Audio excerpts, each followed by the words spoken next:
श्री लक्ष्मी नारायण की जय। आइए सुनते हैं कार्तिक मास कथा का 14 अध्याय। नारद जी बोले, हे राजन, तब उसको इस प्रकार धर्म पूर्वक राज्य करते देखकर देवता क्षुब्ध हो गए। उन्होंने देवादिदेव भगवान शंकर का मन में स्मरण करना आरंभ कर दिया। कितने ही प्रकार से स्तुति की, तब भक्तों की कामना पूर्ण करने वाले भगवान शंकर ने नारद जी को बुलाकर देव कार्य करने की इच्छा से उनको देवपुरी भेजा। शंकर भगवान नारद भगवान शंकर की आज्ञा से देवपुरी में गए। इंद्र आदि सभी देवता व्याकुल होकर शीघ्रता से उठकर श्री नारद जी की स्तुति करने लगे। उत्कंठा भरी दृष्टि से सबने नारद जी की ओर देखा। अपने सब दुखों को कहकर उन्हें नाश करने की प्रार्थना की। नारद जी ने कहा, मैं सब कुछ जानता हूँ, इसके लिए अब मैं दैत्यराज जलंधर के पास जा रहा हूँ। ऐसा कहकर और देवताओं को आश्वासित कर श्री नारद जी जलंधर की सभा में आए। जलंधर ने श्री नारद जी के चरणों की पूजा कर के हंसते हुए कहा, हे ब्राह्मण, कहिए आप कहाँ से आ रहे हैं और कहाँ कहाँ पर आपने क्या क्या देखा है, यहाँ कैसे आए हैं। मेरे योग्य जो सेवा हो उसके लिए आज्ञा दीजिए। जलंधर के इस प्रकार के वचन सुनकर श्री नारद जी प्रसन्न होकर बोले, हे दानवराज महाबुद्धिमान जलंधर, तुम धन्य हो, क्योंकि इस समय सब रत्नों के भोक्ता एक तुम ही हो।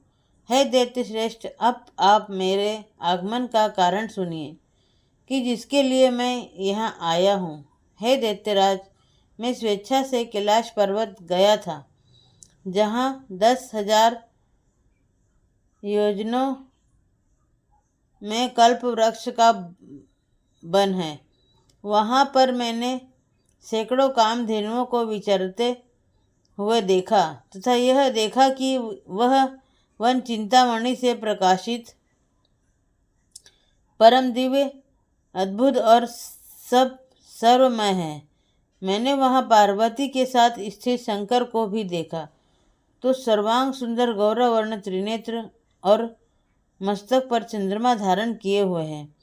यह देखकर मुझे बड़ा आश्चर्य हुआ कि इनके समान समृद्धिशाली त्रिलोकी में कोई है या नहीं। हे दैत्यराज, उसी समय मुझे तुम्हारी भी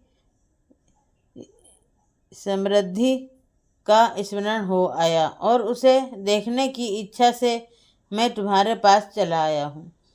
यह सुनकर जलंधर को बड़ा हर्ष हुआ। उसने ही श्री नारद जी को अपनी सब समृद्धि दिखला दी। उसे देख देवताओं का कार्य करने के इच्छुक शिव प्रेरित भी श्री नारद जी ने जलंधर की बड़ी प्रशंसा की और कहा, निश्चय ही तुम त्रिलोकपति होने के योग्य थे। तुम्हारे लिए ऐसा होना कोई विचित्र बात नहीं है। मैं देखता हूँ कि और तो तुम्हारे पास सब कुछ है और किसी बात की कमी नहीं है। ऐरावत तुम्हारे पास है, उच्चैः श्रवा घोड़ा तुम्हारे पास है, कल्पवृक्ष और कुबेर की निधि तुम्हारे घर है, मणियों और रत्नों के ढेर भी तुम्हारे यहाँ लगे हुए हैं। ब्रह्मा जी का हंसयुक्त विमान भी तुम्हारे पास है और लोक पाताल और पृथ्वी पर जितने भी रत्न आदि हैं वह सब तुम्हारे ही तो हैं। मैं तुम्हारे इस प्रकार के सब रत्न